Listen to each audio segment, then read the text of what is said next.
So what we're going to do today is through our research for some of our work, we've come across quite a few studies actually about relationships and dating. And we thought we'd look at some of those studies today and talk through them because some of them are really interesting and some of them are completely pointless. But Sarah's going to be going through some today because she's been doing her research, haven't you, yourself? Actually, what I'm going to do, because some of them we found have been quite ridiculous, is I've actually got a true or false. So I'm going to read out the study to you, and you have to tell me whether or not that is an actual study or whether I've made it up. Okay, fire away. Okay, so we'll start with the first one, which is, does sex act as a decongestant? Has there been a published study around a link between sex and the nose? What? So if you have sex, can it help relieve nasal congestion? I would say yes, because it's basically like exercise, isn't it? I guess. Not whether it does, whether there has been a study into it. Yeah, probably. Yeah. I would imagine someone studied that because they just get bored, make up studies. So, yeah, I'm sure some sex therapist somewhere has come up with this idea and thought that'd be a good idea to get another few grand grant to go into something pointless. Well, you're right. Yeah, there we go. There's correlation between sex and clearing the nose. So they use this thing called rhinomanometer, and it measures how much air, Yeah, right on animated. Yeah, yeah. it measures how much air passes through the nose. And they had people that were bunged up or had a partial blockage and measured how much air they could pass before sex and after sex. And then they had a control group with a decongestant, like a Sudafed. And after sex, people had more airflow than the people who had taken the decongestant. What was the point of this? I don't know if there's a massive point to many of these. I just don't get the point of some of these studies. It's like, oh, we're going to set fire to elephants and see if they run. Brilliant. Well done. I don't get it. So if you're bunged up, you think, oh, I'm going to have sex Give then. it to your partner and say, help me clear my nose. Listen, for some relationships, that may be all they need is an excuse to do it, I reckon. So moving on. Number 2, does the number of kisses at the end of a text predict relationship happiness? Firstly, has there been a study? A study, is it just going to be yes to every single one of these? Or have you made them up? I reckon that could be quite an interesting study as these studies go. Yeah, I think there is sort of a slight bit of a correlation. I think when you don't put any kisses on the messages at all, sometimes you just send it back. So there's never been a study into this. I made this one up. This should be a study. I'm surprised that this one hasn't been studied because I think you naturally will be, oh, I'm in a bit of a bad mood with them, then you get one kiss in. And then there's an overkill. So like, what's a tipping point of how many kisses you put at the bottom of a message? If it just goes on way too much, then unless it's in like a sort of a comical sense of actually replying, sometimes you can just send loads of emojis just to be annoying. Or I can. I think, especially in early dating as well, you can get an idea. And also, I remember doing this when you look back on text messages when relationships haven't gone well, and then you think, oh, she didn't put a kiss on that one. Yeah, no, I didn't get a kiss. That's when she must have had to change her mind and realised I was an idiot. Or when you're like at the start of a relationship and you're texting back and forth and you get the first one that has a kiss. Yeah, that Really exciting. and that It's gone. yeah, that's once it starts. And the other one is, at what stage do you start calling someone babe or hun or whatever your name is for someone, like within that?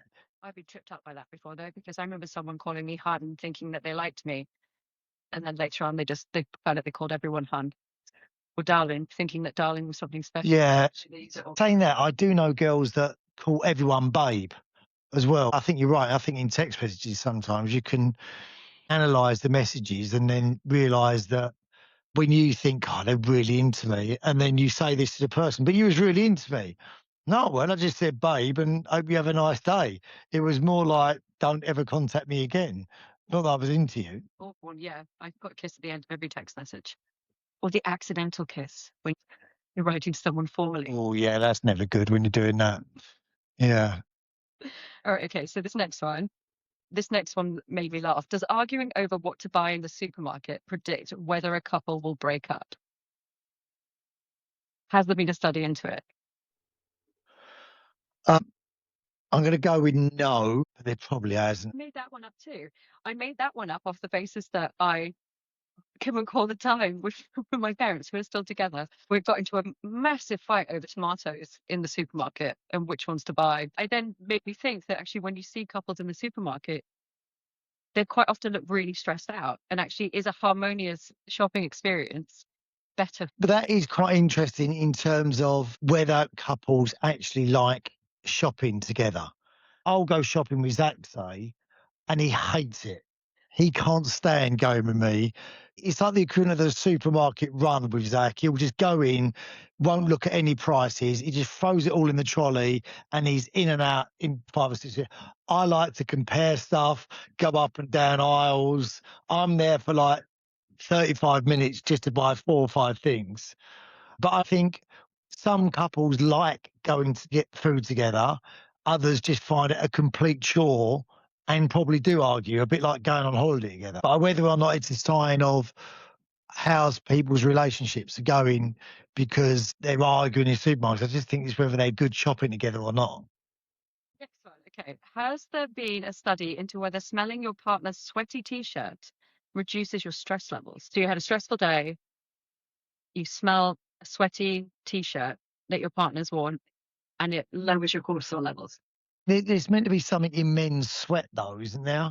That is a calming aphrodisiac. I'm sure there is. It's definitely something to do with smell. So I'm going to say, yeah, that's definitely a study. There has been a study into it. There's actually been 2 studies into it. The first one reported lower cortisol levels. The second one aggravated people more. So it's a bit on the fence with that.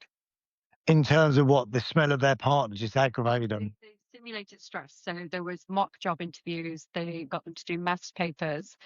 And after that, some people were given a t-shirt that their partner had worn for 24 hours. The other people were given a clean t-shirt. And some people were given a t-shirt that a stranger had been wearing for 24 hours. And in the first study, the people that had their partners one, their stress lowered quickly than everyone else. In the second study, everyone else calmed down more and the others remained stressed. It's weird to think a partner's start like sweat could make you calm down. I don't know about that. I think the smell of people might be sort of calming. If you're with people a while, you get used to certain smells, don't you?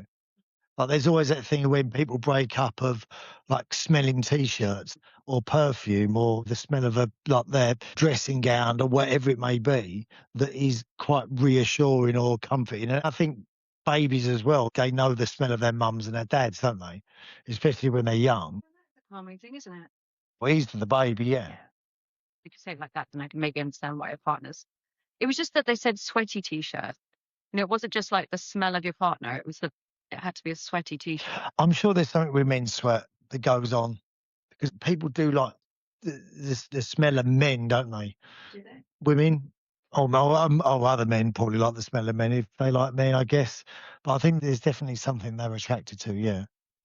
Okay. Right. Oh, this one's good. Does making your partner a hot drink without being asked increase overall relationship satisfaction? I always remember this when I used to watch Love Island, which I don't anymore. They always made such a big deal out of, oh, he's made her a cup of tea in the morning. So I'm thinking, well, it's not a big deal. It was made of a cup of tea. But it was the fact that it seemed to be the guy was making a cup of tea. Like, oh, men are stupid, but he's managed to make a cup of tea and actually walk with it to give it to her. Like, I don't think if the girl had done it, they would have even thought 2 things about it at all, really. I don't really understand. So I'm sure there is a study on it. But I don't know what the big deal is. Oh, did you? Yeah. Because of Love Island, was it?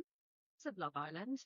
I was just thinking about the Love Island thing there when you were talking about it, because I think it's just, say, somewhere like Love Island, they can't do very much. So they're like small controlled gestures to show someone how you care. Signs of affirmation. Yeah. And I was thinking, especially in long relationships, the simple, small acts of thoughtfulness are much more important.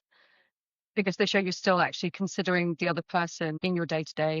It might be that you've gone long past the big grand gestures, the butterflies, all of that stuff, but you're still making a cup of tea for them. All about the little things. I think, anyway. And similarly, when you break up, I think it can be the little things that actually cause you to break up. Obviously, compound. So do you think there's couples that have been together a while that are sort of sitting there, the guy will go off while they're watching telly, just come back with his own cup of tea and sit down? 100% there are people out. No way. I don't think people would do that. Maybe you're always someone who's made a cup of tea for someone then. It's his courtesy. But it's sort of small acts of courtesy, I think, that mean that you're still thinking about the other person. Whereas sometimes I think maybe in long-term relationships that have had a lot of stress, a lot of time, that you might not be considering the other person in just little ways. I definitely think with dating with guys, from a male point of view, at the very beginning of dating, you try and sort of maintain really high standards that aren't achievable after the 3 week mark. So you don't make life easy for yourself as a guy. But at the same time, you know you can't start off the way that you would like to go on after that 3 weeks, because you wouldn't get to the 3 weeks. It's kind of like, well, I'll do loads in the first year and then just see what happens. She might like me enough to stay around, but she might not. But if I don't do any of it to begin with, I'm not even going to get to them 3 weeks. I think you said this before about relationships in your, say, 40s, 50s. Maybe you've already had a marriage or a long-term relationship, your children are growing up more. The things you're looking for in a partner aren't necessarily the exact same things as you would, or in fact, I think they're quite different things to what you would be looking for in your 20s and 30s, or Yeah. when you haven't had children, etc. That actually, that little cup of tea or coffee is really special. I know what you mean. I think it shows that you're still thoughtful, but like, even if you're not really into someone, you can still be thoughtful, can't you? Unless you are going out of your way to show that you're not thoughtful at all. Okay. Like, you actually want to let them know that you're not really interested. So you're sitting there eating your own dinner when they just get in from work, and you go, all right. So if you're in a relationship and you want to exit the relationship, is one of the things you would maybe do start with holding a cup of tea? No, I still just think it's a bit rude, like, not to ask someone if they want one. I think those little things are quite sweet. And I think that you sort of take a person for granted quite often when you've been together for a really long period of time. And so to me, it's important, those little acts. I mean, there was no study on this. Sorry, I've gone off on a tangent there. But I'm slightly surprised that something like this, or maybe there's a comparable one, which is like small acts of thoughtfulness related to the longevity of a Yeah, relationship. but I think there's been something to sort of like all this like love language, but that seems to have died out now again, doesn't it? Because that was really massive for a couple of years. Everyone's love language, everyone was going on about it, and it was just one of those things that it had always been there, but no one had ever given it titles or words. And then all of a sudden, someone wrote a book about love language, and then everyone was like, "Oh, what's your love language?" And then everyone's just forgot about it now. Cup of tea, that'd be an act of service, wouldn't it? I guess so. I don't know. What else you got? Okay. So, is it true or false that scientists have studied if you can detect sexual infidelity simply from the tone of someone's voice? And that's whether they have been a cheater in the past or they are currently cheating on their current partner. It wasn't asking people if they have and they have to deny it or admit it. It was just, by the way, say we're having a conversation right now and there had been a study, Yeah, giving it away there, yeah. there would be a panel of people in front of us. And based on how we speak about something completely vanilla, like cups of tea, they could say that person's a cheater, that person isn't a cheater. I did that, sorry. Yeah, thanks for that. Sorry, has there been a study? Yes. Like, based on what? The tone of the voice. So it was, like I said, a panel of people who had cheated, people who hadn't cheated, and they were asked just to have completely normal conversations. And then each person on the panel, and I think there was over 150 people in the first one, graded people based on 0, never cheated in their entire life, to 10, 100% they're a cheater. And they worked it against chance, which would be 50%. And in particular with the men, they were able to predict the ones that had cheated during normal conversations. They were saying that actually it's little like inflections in your voice. Someone who's maybe comes across with a flirtatious tone, they might then say, well, that person's more likely to, because they're quite flirty in the way they speak. And even though they were just talking about very normal everyday stuff, and they weren't able to predict cheaters or people who have cheated. Yeah. I'm always really skeptical with stuff like this. Why? Just because. It's a scientific study. Is it? Oh, really? But what I mean is, if you said 10 blokes in front of people, 10 guys in front of people, they would actually probably just from appearance and. This wasn't appearance, this is just voice. So they didn't see them. No, just voice. So they were like behind a black curtain or whatever it may be. I didn't see a picture of the study, Okay. but it was just voice. Oh, that'd be interesting. For the point of what? Some of them had cheated, some of them hadn't. No, I realise that, but they'd obviously been honest about it before they went on, saying, "Oh, yeah, I have." Otherwise, they wouldn't know, would they? Yeah, to the scientists, but these people didn't know. What have they done with this though? Like for like what reason? You worried about your tone of voice? No, absolutely not. No, no.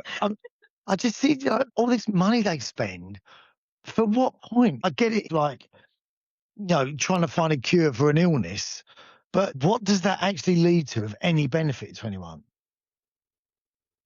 That's a question. I mean, it could do. I'm not a scientist, believe it or not. They're just pointless.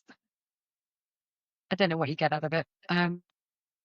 Maybe, have you ever been with someone or spoken to someone or heard someone and you just thought, oh, like, I wouldn't trust them? And it's something you hear in a tone of voice. So I think it's more probably their physical appearance and you hear them, but I think you take in a lot visually that you don't actually realise, like body language and the way they speak. I think, like you say, you can tell if someone's sort of like flirtatious, but it doesn't necessarily mean that they're going to cheat on people. Because sometimes you find out people have cheated on other people that you think, oh, God, never saw that.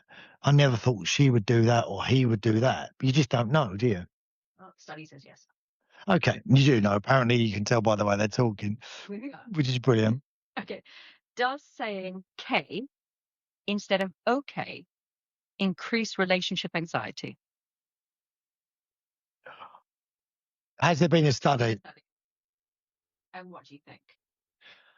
I'm going to go with probably has. Okay. Is there?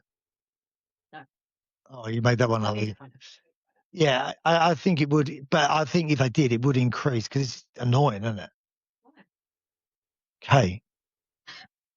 Instead of okay. You just say the whole word. Well, it's like another letter. What's it going to cost you? But I think that I have on occasion just fired back K or even just okay, both of them as a I'm a little bit annoyed here. Probably more annoyed if I've cut off the O and just sent a K to someone. Really? Yeah, I think so. I think, yeah, so there hasn't been a study, but I could see why that would increase anxiety in a relationship because I know personally I've done it not to make the other person feel bad but as a little like, I'm a little annoyed here. Okay. If there was someone that was annoyed at me, I would never even pick that up. And then they get more annoyed. And I would just sort of reply to it and go, okay, so I'll see you next week then. Okay. No, but wouldn't you think that was a bit short? Depends what the context of the whole conversation is, but I can see it raise anxiety because if it was just a flippant response to it, well, give me more than just K. That you can't even be bothered to write. Like, Okay. okay. I mean, people shorten words all the time, don't they? Different words. I don't necessarily think it's, but this is the really interesting thing about messaging or by text, whatever platform that you use, is how much you can or can't read into what people are replying to. We all try and do it as well. So, like I said, especially when sort of those breakups happen, that you have people going, "Oh, I always see girls doing this as well, like showing each other the text. Oh, see what he says, like see how he's written that, and you think the guy could have, or the girl, whoever's doing it, could have been doing that whilst they were just ready to leave to go. If I send people messages, half the time I read about it, they don't even make sense. But most of the words are spelt wrong. You know, it will say, oh, like, hope you have 2 chickens and a lift. And like, sometimes I'm even typing it really quickly and I can see it says that and I still send it because I think, I don't work it out. What I do love about some of the messages I've had from you is exactly that. And this makes no sense whatsoever, but you completely backed it. You're just like, yep, I'll send that. Yeah. Words, it doesn't make sense. And also, if I haven't got and I do this on replies to Instagram, on a lot of the posts and stuff, that when I'm replying to that, is sometimes I don't have my glasses and I can look at it and think, I know what that says. And then 2 weeks later, I'll look at it again and think, geez, I didn't know he said that. But and it's predictive text as well, isn't it? It just makes it easy where you just sort of, you're so used to sending things, but I need to concentrate on one thing at once. I can't do more than one thing. If someone's talking to me while I'm watching TV, I'll pause it or mute it. I can't have it on as well because I just can't concentrate on that, or I'm not concentrating on them. I'm not giving them any attention at all. I'll actually mute it or stop it, especially if it's a film. People that talk through films, that's another one that gets me. My mum's the worst one I watch a film with, asking questions. It's been on like 5 minutes, and you go, I'm literally watching the same as you. All right, this is my final one, but possibly the one I think you might have the most to say about. Go on. Or, maybe I would have a bit to say about it as well. Can scientists tell how committed you are to a partner by how much you show them off on social media? Have scientists studied the amount that a couple posts about how much they love each other on social media? And does it correlate them to how committed they are? Is it a study? Yeah, I'd say yes. It is a study, yeah. In terms of the study itself, I'm always very wary of people that want to show everyone else how much they love each other.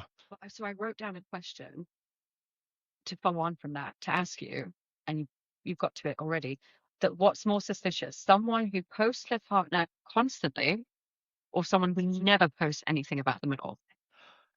They're constantly. I think some people just want to keep their private life private and keep people out. It used to be about sort of everyone showing, oh, I've got this lifestyle, I've got this, I've got this. And I think now people are more drawn to sort of just normal people talking about normal stuff. And I think that's why this podcast has done so well and other podcasts like it, because it is just people talking about stuff that people talk about normally. I think people have just got a bit fed up with the whole, I'm in Dubai every week. Or the other one that winds me up is when you see people that are constantly telling you how great their children are. And I get they're proud of them, but be proud of your kids with your kids. Like, don't use them as like sort of trophies to show off like how great you think you've done as your job. My kids are so perfect. Look, they're doing more homework when they don't need to. But that's not helping anyone. It doesn't help all the people at home that can't get their kids near a table to do homework. And don't get me wrong, it's great if your kids do that. It's great, but you don't need to tell everyone. Do you want to know the results of the study? Yeah, go on. So it was true. The people who post their relationships on social media were happier than the people who didn't. So it kind of went against what I was hoping the study was going to show, which is that I'm always a bit more suspicious if someone's all over Instagram with, this is my partner, he can't do enough for me, he's so amazing. I'm always a bit like eye rolling. So I thought it was actually going to be the opposite. But it turned out that it wasn't. It was the people that were using it as a platform to outwardly show their happiness were actually inwardly more happy too. For the period of the study. For the period of the study. Yeah, so yeah, probably a really bright light that lasted for 6 months and then faded because it's no one can. Some of this was just over a 2-week period. There were 3 separate studies that were. Oh, yeah, exactly. It's the longevity of it, isn't it? I mean, go back in 5 years' time, and they probably none of them are together because one of them kept posting about the other one all the time being great, and it turned out he weren't great because she kept posting about it, and other girls started to DM him, and then he ended up elsewhere anyway. I think those, again, playing devil's advocate to it, I would maybe quite enjoy, because everyone's doing it, or everyone seems to be doing it, if the partner I was with did ever post something Well, I remember when I was married and I had just recently started the baking business, and my husband at the time, who never uses social media, had put a picture of one of the first cakes I'd done and said, "Really proud." I can remember being in John Lewis cafeteria and it popped up on my phone. I remember being so excited. Like, "Oh, wow, they're so proud of me that they've actually put it out on the internet." I think that's very different because the reason it probably meant so much is because he wasn't always doing it all of the time. So it was almost like, well, he must be really proud of me because he's actually done something about it, as opposed to if it was like constant all the time. It just becomes like noise, isn't it? I've never been in a relationship with someone who's actively used social media. Yeah, I think it's nice to do it occasionally. It's like we said earlier on, it's something that's got to be sustainable because if it's that thing, that's where the questions will come in. It will be like, well, you used to put me on your Instagram all the time. I'm never on it now. I've checked through. I haven't been on it for 18 days. Before that, I was on it consecutively, like for the past 8 weeks. So it's something you've got to constantly maintain. Maybe it's safer to never start that. I just think you do it occasionally when you feel it's necessary. But I also think you can say that personally as well to them. Just say, look, what you've done is great.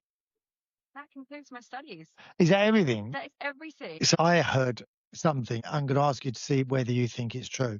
I heard, and I've heard this was off guys, heard this a couple of times. That do you think it's true that their partners, when returning from a night out, smelt their underwear to see if they were being cheated on them? No. I've I've heard that from a couple of people that that's what their partners did, check their underwear because they were suspicious that they'd been cheating. Do you think that's something that you've heard happen? No.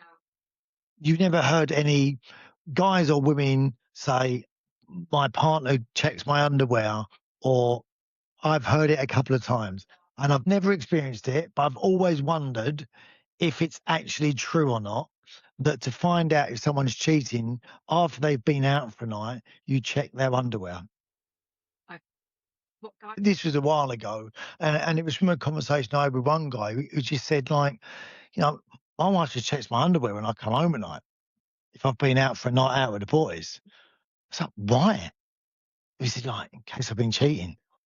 And it took me a while to work out, well, you put phone numbers in your pants. Like I couldn't work out what he was getting to. And then it sort of clicked into place. But I have heard that on a couple of occasions from people. And I didn't know if it was like a secret thing that some people do and don't tell anyone. They don't need to do that. They just need to listen to the tone of the voice. Exactly. That's what you need to do. To record their voice at the start of the relationship, saying something like the farmer runs through the field, and then record it again. See if it's got more of a cheating tone. See if it's got a cheating tone to find out. And that's the way you keep your relationship healthy. Anyway, guys, thank you so much for joining us today. Sarah, thank you for these pointless questions and pointless studies. Make sure you subscribe. Make sure you follow on 50 Shades of Grey, and we will catch up with you soon. Take care. Bye-bye.